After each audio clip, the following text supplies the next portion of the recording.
2024년도 3월 고2 모의고사 18세기 중반 등장한 신고전주의는 고대 그리스의 고전주의 양식으로 회귀하고자 한 복고주의 미술 사조다. 르네상스 시기에 부활했던 고전주의가 다시금 등장한 것에는 계몽주의가 큰 영향을 미쳤다. 계몽주의자들은 기존의 로코코 미술에 대해 귀족들의 향락을 주제로 하고 장식적인 기교에 치중했다는 점에서 경박하고 부도덕하다고 비판했다. 그들은 근대적 시민사회의 세계상에 걸맞는 미술에 관심을 가졌는데 정제된 형식미와 엄숙함을 강조하는 고전주의 미술은 그들의 관심에 부합하는 것이었다. 자, 계몽주의가 뭐 하는 사람들이에요?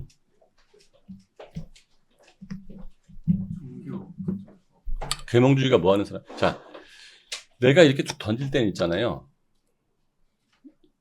너희들이 대학을 들어갈 때, 의대 가겠다는 애들이 많으니까, 수능 잘 봐야 돼, 못 봐야 돼? 잘 봐야 돼. 내신 잘 봐야 돼, 못 봐야 돼? 잘 봐야 돼. 내신은 잘 보기 위해서 내가 전략적으로 대치동 학교 아닌 학교로 다 배치시켰어. 그러면 세 번째 단계는 뭐냐면, 면접의 중요성이 자꾸 커져가지고 지금 학교들이 수능 최저를 붙이든 면접을 붙이고 서류 평가는 없애고 있어. 서류 평가를 되게 줄이고 있고, 왜냐하면 서류가 너무 공통으로 다 똑같아졌기 때문에 면접을 자꾸 붙이고 있고 수능 최저를 자꾸 붙이고 있어서 우리하고 준비하는 아이들은 되게 유리하지만 아직도 종합전형 서류 세트 꾸밀려고 막 노력하는 사람들은 평가도 안 할 거 하고 있는 거야, 지금. 이해됐지? 근데 면접 준비라는 게 듣고서 생각해서 얘기해야 되는 거잖아요. 이게 일주일 공부한다고 되는 게 아니에요.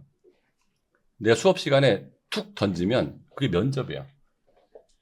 그러니까 의대 면접이든 요새 면접은 인생관 같은 거 안 물어봐요. 정확하게 워딩을 정확하게 물어보고 이 사람이 얼만큼 머릿속에서 로직하게 생각해서 로직하게 나오냐를 보는 거예요. 그러면 왜 면접을 볼까요? 면접 시험을 보는 가장 큰 이유가 뭘까요? 1.0 떨어뜨리려고 보는 거예요. 내신 1.0을 떨어뜨리기 위해서 면접을 보는 거예요. 즉 다시 말하면 이 아이가 논리적으로 얘기하는 걸 보면 이 아이의 지적 능력을 알 수가 있어. 내신 1.0이라는 거는 상대평가이기 때문에 되게 못하는 애들 사이에서는 내가 실력이 거의 없어도 1.0을 받을 수가 있어요, 없어요? 특정한 지역에서는 그게 가능하다는 거야. 걔가 의과대학을 들어오면 사고 칠 것 같다는 거지. 그래서 면접을 보는 이유는 뭐 하기 위해서 보는 거다? 내신 1.0 떨어뜨리려고 보는 거예요. 두 번째, 수능 최저를 보는 이유는 뭘까요? 내신 1.0 떨어뜨리려고 보는 거예요. 내신 1.0인데 수능 최저를 못 맞췄다는 얘기는 얘가 수학을 못하는데 학교 내신만 어떤 식으로 비교 집단보다 잘해서 나오는 거잖아요. 그러니까 대학교에서 면접을 보는 이유와 수능 최저를 보는 이유는 정확해요. 내신만 좋은 애를 떨어뜨리겠다는 거야. 그런데 내가 아무리 많이 알고 있어도 교수님한테 제한된 3분 동안에 내가 알고 있는 건 논리적으로 말을 못하면 이 사람이 똑똑한지 안 똑똑한지를 교수는 알 방법이 있다 없다? 없다는 거죠. 근데 그 연습이 금방 된다 안 된다? 그래서 내 수업 시간에 계속 질문을 하는 거는 그 자체가 면접이기 때문에 여러분들은 면접의 가장 중요한 요소는 뭐냐면 교수가 여러분이 말하는 거에 귀를 기울일 것 같아요? 그냥 떨어뜨려 버릴 것 같아요? 떨어뜨려 버려요. 나는 간절하게 가고 싶지만 교수는 아무나 뽑아도 돼요. 그게 나의 목적과 교수의 목적의 차이예요. 교수가 면접을 아침부터 밤까지 수십 명을 봅니다. 교수는 그냥 직업이에요. 여러분을 붙이고 싶은 욕망이 하나도 없습니다. 왜? 다 걸러진 애들이 온 거예요. 떨어뜨릴 애만 찾는 거예요. 무슨 말인지 알겠죠? 근데 목소리가 작다. 교수가 다시 얘기하라고 할 것 같아요. 떨어뜨려 버릴 것 같아요. 귀찮은 거예요. 교수는 직업이라니까. 다음에 오고 다음에 오고 다음에 오는데 안 들리면 이렇게 할 것 같아요. 그냥 다음 질문 넘어갈 것 같아요. 무슨 말인지 알겠죠? 나는 간절하게 묻고 싶다 그러면 자, 스피치의 기본. 너무 커서 교수가 힘들어도 안 되고 무슨 군대에서 소리 지르는 것처럼 작아서 귀를 기울여도 안 돼. 그러니까 정상적인 청취 음량, 그 다음에 조음, 발음. 뭉개면 교수가 다시 물어보는 경우 굉장히 좋은 교수고 그냥 넘어가 버려요. 아, 저 새끼 말도 못하는 새끼네. 굉장히 비판적이에요. 면접관은 감점하기 위해서 있는 거지 가점하기 위해서 있는 게 아니에요. 시험은 감점이 목표예요, 가점이 목표예요. 감점이죠. 감점. 플러스는 거의 없어요. 100점에서 까는 거예요. 통으로 못하면 빵점. 조금. 자, 지금부터 내가 수업 시간에 뭐라고 선생님이 법무연수원에서 4년 동안 스피치 교육 시켰고, 내 스피치 책도 쓴 사람인데, 대학원도 스피치를 했어요. 언론정보대학원에서. 그러니까 뭘 물어보면 조음, 발음, 그쵸? 그 다음에 내용, 그 다음에 서론, 본론, 결론, 근거 딱 떼서 얘기하는 연습을 하는데 이렇게 훈련받는 아이들이 많을까요, 적을까요? 제로죠. 없어요. MMI 보기 전에 보통 3주 전에 연습하고 끝이에요. 그것도 강의식으로 듣는다고. 근데 이런 말하는 방법이 3주 특강 들었다고 는다고 생각하십니까? 이건 스킬이기 때문에 세월이 되게 길어야 돼요. 이번에 지민이 서울대학교 의과대학에 합격을 했잖아요. 내신 1.0이란 말이야. 걔는 100% 합격이었어요. 왜 100% 합격일까? 중학교 2학년 때부터 나한테 질문하고 대답하는 훈련을 중2 말부터 했거든. 심지어는 고3 때 일주일에 한 번씩 MMI까지 연습했거든.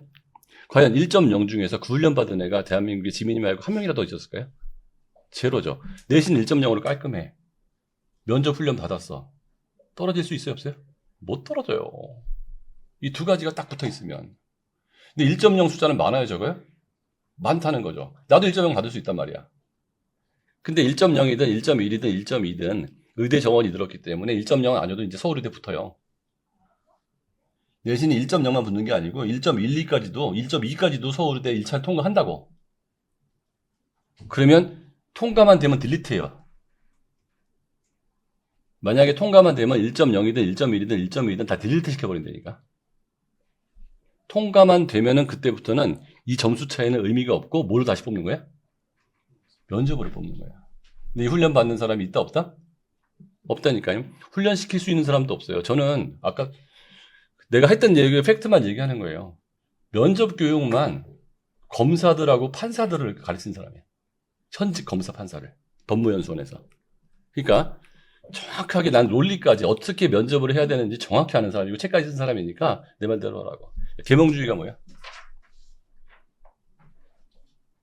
중세시대 종교에 매몰되어 있던 사람들을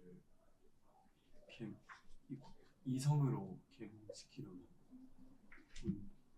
자, 이렇게 하면은 감점이죠. 계몽주의는 주어가 없잖아요. 계몽주의가 뭐야? 계몽주의는 중세시대 종교 중심 사회에서 이성 중심의 사회로 이행을 원했던 사람들. 그렇죠. 이렇게 얘기하면은 그냥 퍼펙트인데 똑같이 머릿속에 나는 게 있지만 내가 어떻게 표현하느냐에 따라서 온전히 점수를 다 줄 수도 있고 깎을 수도 있다는 거죠. 훈련에 의해서 개발될 수 있겠어, 없겠어? 있겠죠. 계몽주의는 아주 간단하게 말하면 뭐냐면요. 많이 알아야 된다는 거예요. 그래서 백과전섭하라고 그래요. 뭐라고? 많이 배워야 된다. 인간들은 뭐 해야 된다? 많이 배워서 현혹되면 안 된다 이거야. 알랑드르 이런 사람들 이렇게 백과전서. 그래서 공부를 되게 많이 해야 된다. 그리고 깨우쳐야 된다. 이런 게 계몽주의야. 자, 고전주의는 고전주의는 아름다움은 사물이 본래 가지고 있는 어떤 특질이라고 보는 미학적 관점을 바탕으로 한다. 자, 여기서 누가 생각이 나야 돼요? 자, 누가 생각이 나야 돼? 사물이 본래 가지고 있는이라고 이걸 보고서 떠올려야 되는 사람이 한 명 있어요. 플라톤의 이데아죠. 그러니까 내가 얘기했잖아요.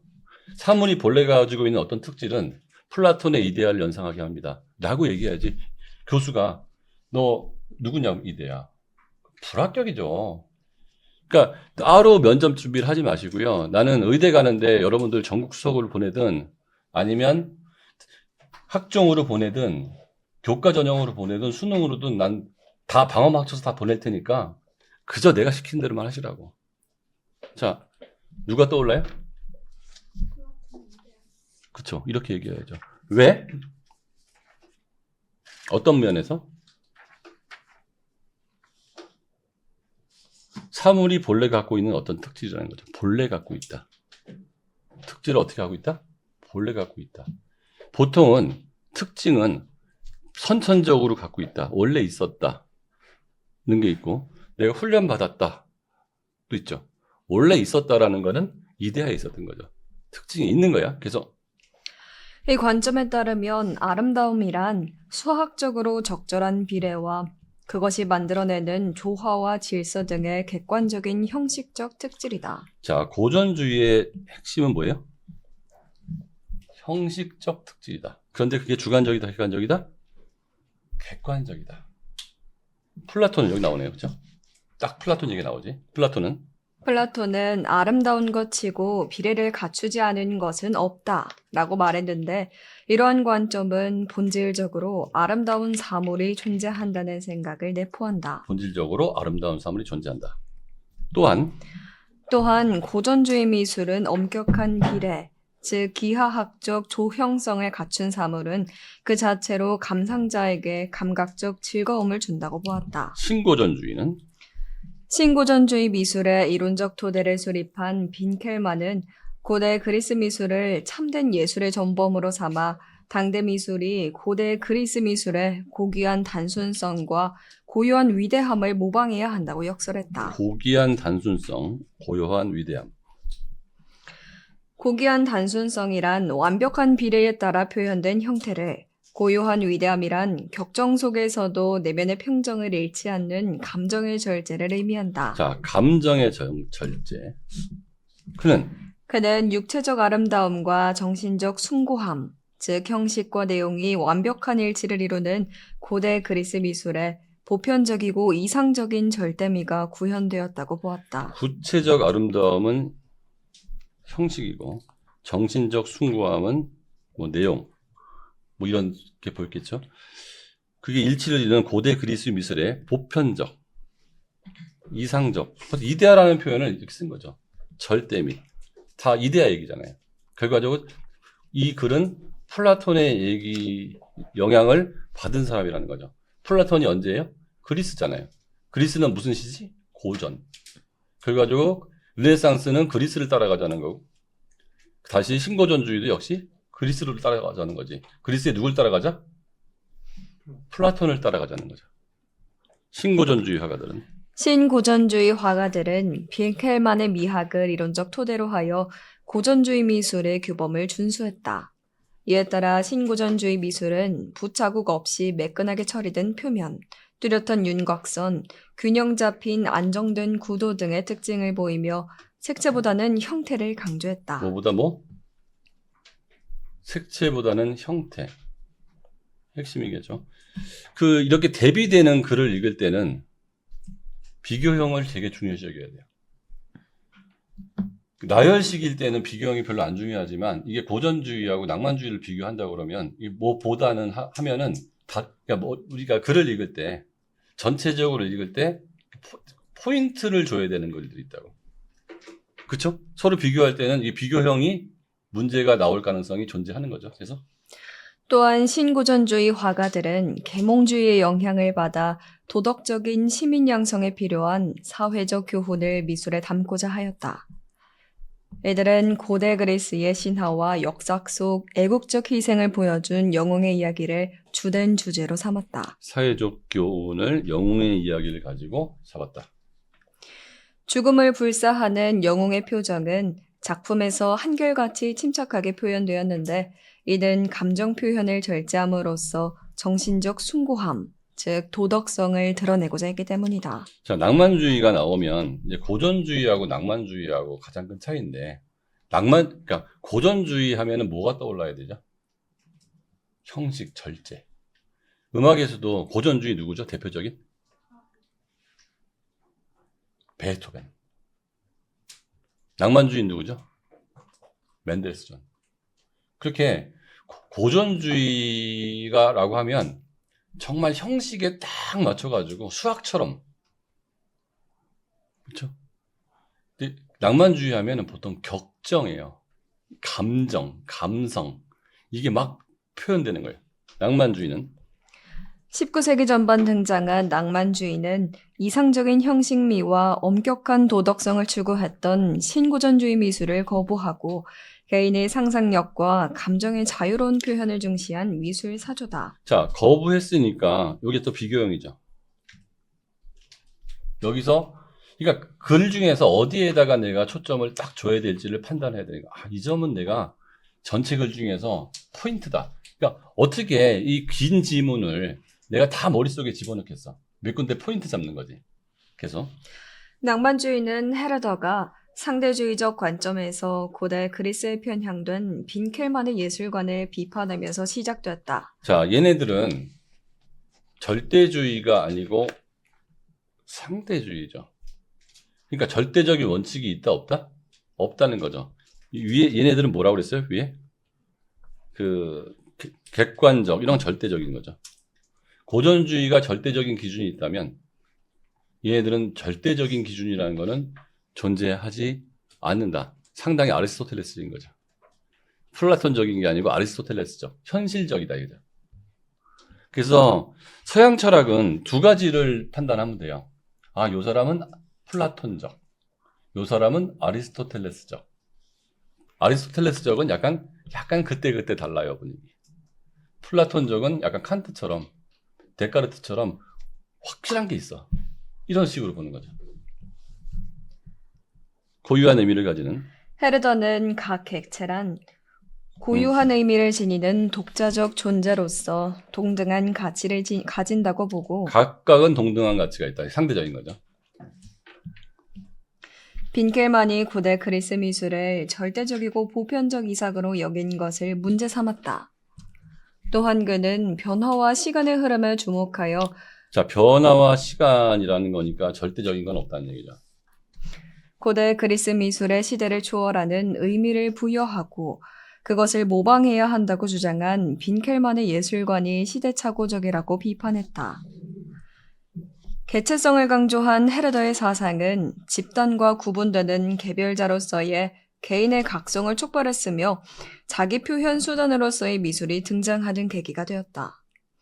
폭넓은 주제와 표현 방식을 보여준 낭만주의는 자, 폭넓은 주제와 표현 방식이라고 했으니까 표현 방식이 하나로 절대적인 게 형식미라는 게 없고 네 맘대로 해도 좋다는 거죠. 아름다운 사물에 대해 느끼는 감각적 즐거움에서 기인하는 것이라는 미학적 관점을 토대로 한다. 여기서는 감각적 즐거움이 없고 앞에 거는 비례, 형식을 보고서 좋게 느낀다는 거죠. 사물의 아름다움은 그 사물을 관조하는 마음 속에 있다. 관조하는 마음, 형식에 있는 게 아니고 뭐에 있다? 보는 사람의 마음 속에 있다. 라고 말한 흉의 주장은 이러한 관점을 드러낸다. 흉하면 뭐가 떠올라야 돼요? 무슨 주의?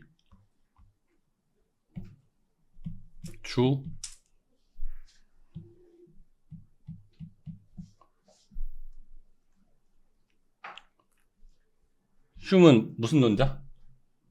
경험론, 합리론. 경험론이에요.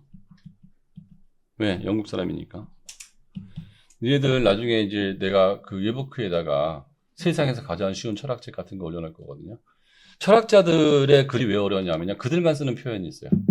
이거 나한테 인문사에 들었던 애들 다 기억하는 건데 다 까먹었다는 얘기죠. 그러면 여기서 흉이 나오잖아요. 전체적으로 다 공부할 방법은 없어요. 그러면 민성원 소장이 흉 강의한 게 있을 거야. 흉이 나오면 화이트 1권부터 시작해서 흉이 쭉 뜬다고. 흉이 하나 나오잖아요. 그럼 흉 들어가서 보는 거야. 흉은 도대체 뭐라고 얘기했나. 데카르트가 나오면 데카르트를 보는 거야. 그런 식으로 공부하면 있잖아요. 이게 굉장히 오랫동안 낼 거가 됩니다. 그리고 다음에 흉 얘기가 나오면 대략 흉이 무슨 얘기하는지를 머릿속에 알고 글을 읽게 돼요. 정답률이 굉장히 높아지는데 흉은 주정주의예요.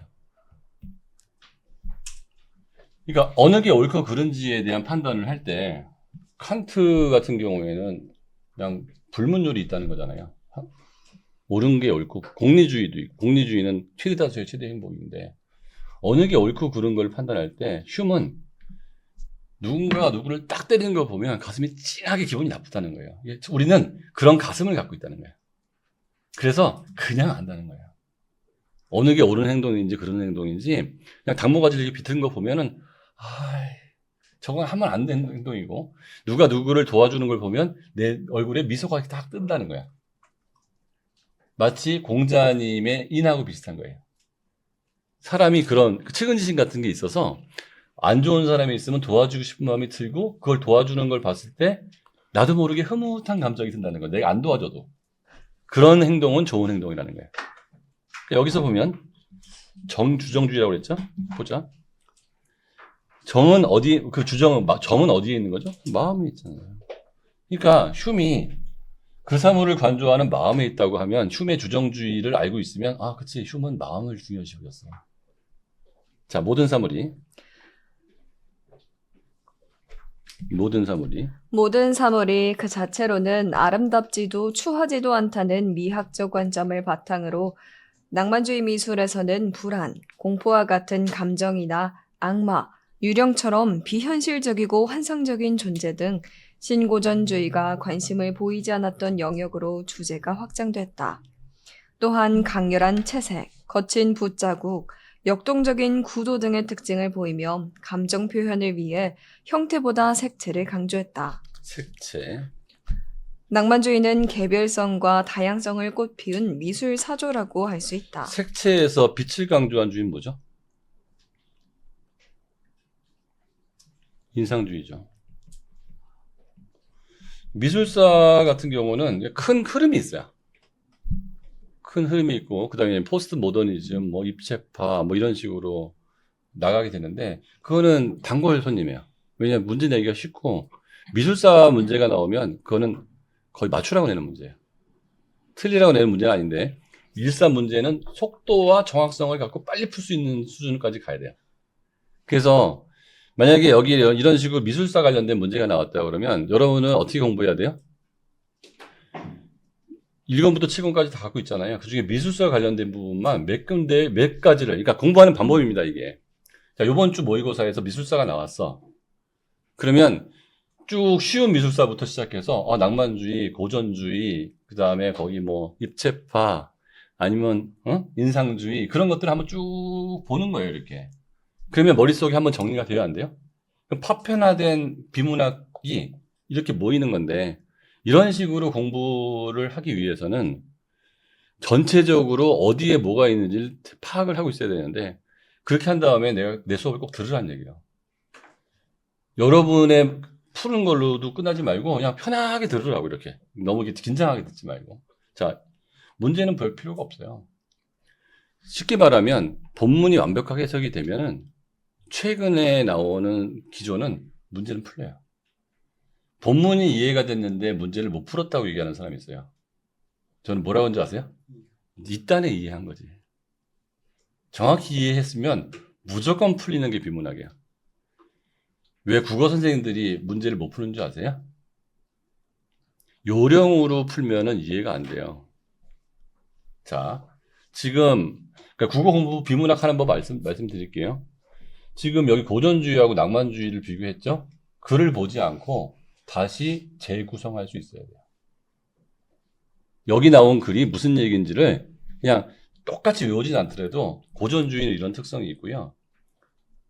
말은 달라도 돼요. 낭만주의는 이런 특성이 있는데 둘의 차이점에 대표적인 거는 고전주의는 절대적인 거고 낭만주의는 상대적인 거고 고전주의는 형식이 중요하고 여기 감정이 중요하고 이 정도가 이제 내 입에서 나올 수 있으면 되는 거예요. 그런데 국어 선생님들이 해석하는 거 보면 여기에 이런 말이 나왔으니까 본 지문에 이런 표현이 나왔으니까 이게 맞고 이거 갖고는 안 된다는 거죠. 그런 식으로 해석을 하면 다 읽고 나서 여기 무슨 내용이 있어요? 그럼 하나도 몰라요. 속어법으로 답을 맞추려고 노력을 하잖아요. 그건 영원히 불안한 독해가 되는 거죠. 독해의 가장 기본은 본문의 내용을 이해를 해야 되는데 철학이나 경제나 법 같은 경우에는 나오는 게 계속 나와서 시험 범위가 있다 없다? 있다는 거예요. 미술에서 미술 사 있잖아요. 이거 시험 범위가 있는 거예요. 계속 나와요. 낭만주의, 고전주의, 인상주의 계속 나오거든요. 아, 이거는 정리해 놓을 필요가 있는. 컴퓨터에서 보안 이거 계속 나오거든요. 아, 이것도 컴퓨터 보안도 정리해 놓을 필요가 있는. 이렇게 공부를 하셔야 돼요. 자, 고1 모의고사 한번 줘볼까요?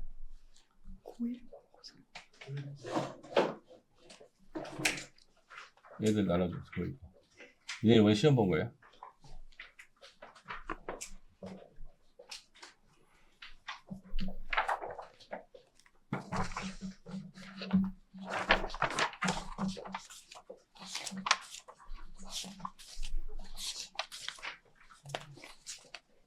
여기서 33번 풀어보세요.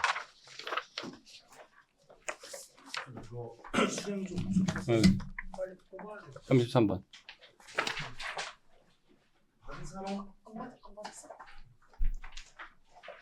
얘 다 푼 거야. 보일들은 33번 다시 푸세요.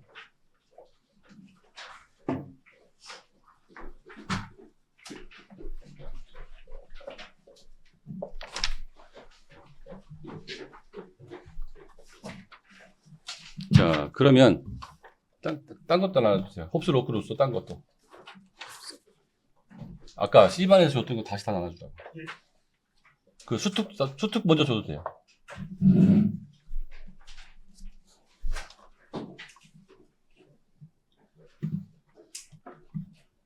홉스, 로크, 루소는 작년 수특에 나왔었고요. 이거는 영원히 여러분들의 시험 범위예요. 통합사의 시험 범위이기도 하고 국어 시험 범위이기도 하고. 자, 어느 건 일단 푸세요. 다 풀 거니까. 그 다음에 7권에 나와 있는 홉스, 로크, 루소도 나눠주시고 1권에 나와 있는 루소도 나눠주세요. 어떤 식으로, 그러니까 내가 수업 시간에 이렇게 하면은 혼자도 어떻게 공부해라? 수인아, 혼자 공부할 때 어떻게 해야 될지 내가 방법을 알려주는 거예요. 아, 한 주제가 나오면 이렇게 그 주제를 파고 들어가는 게 좋겠구나. 무슨 말인지 이해됩니까? 클래스룸에 다 올려놓으시고요. 아까 안 올려놨나? 올려놓았는데. C반에 있는 거를 C반에 조금 전에 C반에 했던 거거든요. 김정은 선생님 빨리 오라고 그래. 뒷나 체크해보면 돼. 여기 다 올려놨어요.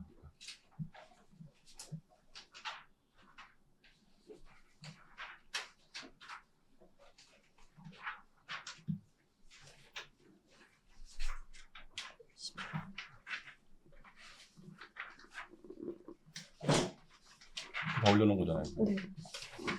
3개. 다 올려놨네? B반에도? C반이요? B반에도 다 올려놨냐고, 아까 이거. 다 올려놓으라고 했는데. 아직. 이거 안 올려놓은 거.